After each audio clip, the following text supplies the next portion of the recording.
So, how in the world does a tiny island, a little red dot on the map with zero natural resources, become the undisputed king of the seas? It's really one of the great strategic success stories of our time. Today, we're going to pull back the curtain and unpack the playbook that lets Singapore rule the waves. Let's just start with a number that's almost impossible to wrap your head around. 3 billion. That is the gross tonnage of ships that passed through the port of Singapore in 2023 alone, a new world record. You have to understand, this isn't just a busy port. It is the absolute beating heart of global trade. So, you got to ask, right? How did this happen? Was Singapore just lucky? Did they win the geographic lottery? Or is there something much, much bigger going on here? Well, we're here to show you that Singapore's dominance is no accident at all. It's the result of a multi-decade masterclass in pure strategy.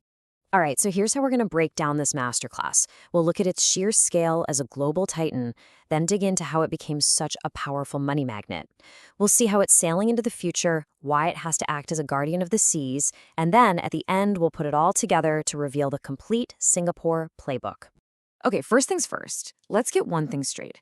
Yeah, of course, Singapore's location right on the Straits of Malacca is a massive advantage. But here's the thing. Geography just gets you in the game. It doesn't guarantee you'll win. Singapore's real dominance, that comes from a relentless national strategy that milks every last drop of advantage from its position. And this slide right here, this is the core of that entire strategy. You see, for Singapore, shipping isn't just another industry. For a small island that depends completely on the outside world, the safe, efficient flow of ships is a matter of national security. It's about survival. Everything else is built on this foundation. So how do you turn that geographic gift into global dominance? Well, you become a money magnet. And this is the first crucial pillar of the playbook, creating a financial environment that global shipping companies just can't say no to. And this is where the strategy just gets brilliant. They play both sides of the coin. With Section 13A, they give huge tax breaks to ships flying the Singapore flag. That builds up their own national registry. But then, check this out, Section 13E does the exact same thing for foreign ships, just as long as they're managed from an office in Singapore. It's an incredible move that pulls the entire global ecosystem into its orbit. But they get even more specific. The Maritime Sector Incentive, or MSI, isn't just one big program, it's a whole toolkit of targeted incentives. You've got MSI AIS, which goes after the big ship owners. Then there's MSI SS, which offers a tiny 10% tax rate to all the support services, the brokers, the agents.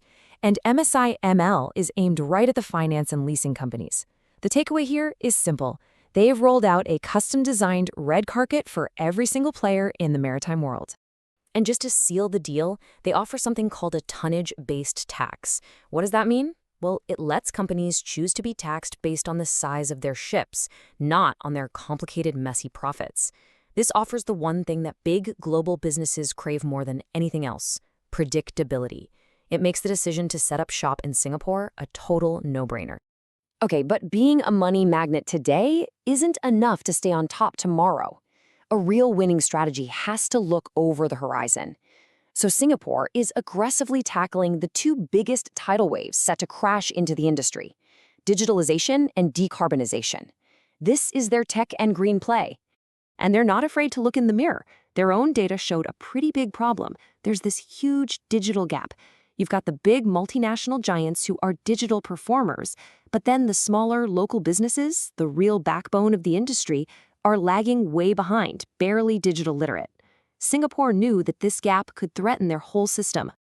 And if you're wondering why they care so much, this quote from their playbook says it all. The pandemic was a brutal wake-up call. It proved that the companies that were more digital were simply more resilient in a crisis. So for Singapore, this whole digitalization push isn't just about efficiency. It's about building a shock-proof port for a really uncertain future. Now, on the green front, they're using a similar all-out strategy. Step 1, the Green Ship Program rewards their own ships for being cleaner. Step 2, the Green Port Program gives discounts to any ship that comes in using cleaner fuel. And Step 3, the Green Tech Program actually helps pay for the research to invent the next generation of green solutions. It's a complete system, pushing and pulling the whole industry towards sustainability. And trust me, this is not just talk. They've put 12 million Singapore dollars into just one pilot program for LNG bunkering that's basically setting up gas stations for ships that run on cleaner natural gas. That's a serious down payment on the green infrastructure of the future. But think about it. The best port in the world, the best financial incentives, they're all completely worthless if the seas aren't safe to sail on. This brings us to the final critical pillar of the playbook, Singapore's role as a guardian of the seas, not just in its own neighborhood, but all around the world. This question from a recent commentary just hits the nail on the head. Why would a small nation in Southeast Asia care so deeply about attacks happening in the Red Sea? The answer is simple, and it's something Singapore understands better than anyone. A threat to shipping anywhere is a threat to their prosperity everywhere. So what does their approach look like? Well, it's this really careful balance. They believe coastal states should be the first line of defense, but that the whole international community has to chip in. And the biggest rule? Everything, and they mean everything, has to be done according to international law. It's all about cooperation, not confrontation. And again, this isn't just theory written down on paper. Singapore puts its money where its mouth is, contributing its own people and resources to international coalitions like the U.S.-led Operation Prosperity Guardian in the Red Sea. It's a clear signal that they're willing to help protect the global system that they depend on. So when you put all these different pieces together, the money, the future-proofing, the security, you start to see the bigger picture. You get this Singapore playbook. It's this comprehensive, totally interconnected strategy for dominating the maritime world. So let's boil it all down. The entire Singapore playbook really rests on these three massive pillars. 1, unbeatable financial incentives.